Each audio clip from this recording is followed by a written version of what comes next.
Today I wanted to tell you about the different kinds of witnesses of which you might hear spoken or which you might actually report the depositions. And I'm going to start out with a party witness. A party is a person involved in the lawsuit. So if, for example, in this case we were deposing Tristram Shandy, that would be the party witness, the witness that's a party to the lawsuit. A percipient witness is someone who actually is testifying about something he or she heard or saw, actually had to have personal knowledge of it. A character witness, usually in criminal type proceedings, is somebody who says that the person is of good moral standing, is a good person, etc. Then you have expert witnesses that definitely have some sort of expertise, like engineering, medical, expertise in any kind of category, and they will be testifying about something that they know better than just a regular person would know.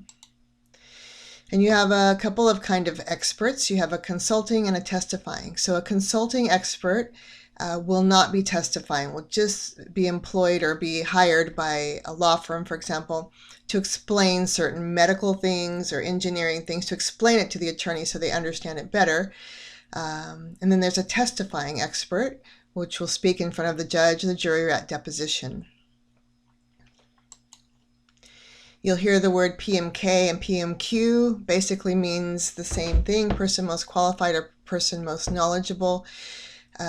They are a person that a company has chosen, for example, to say, this person, this manager or whoever is the most knowledgeable about these procedures of why this person got fired, for example.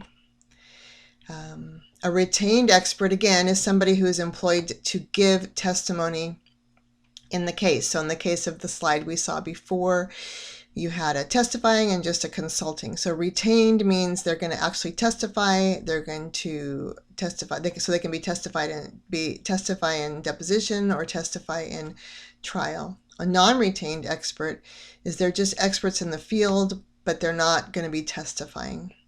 Then you're going to hear 30B6. You'll probably hear 30B6 a lot. My brief for 30B6 is THRAOEUB, Thrive 30B6. Attorneys might start arguing in a deposition about, oh, the 30B6 witness, and he's a 30B6 witness, and etc. It just has certain parameters, certain guidelines in the federal rules of civil procedure that say this person has to have certain knowledge to testify as a 30B6 witness. And there you are. So now if you hear those, you at least have some familiarity with them.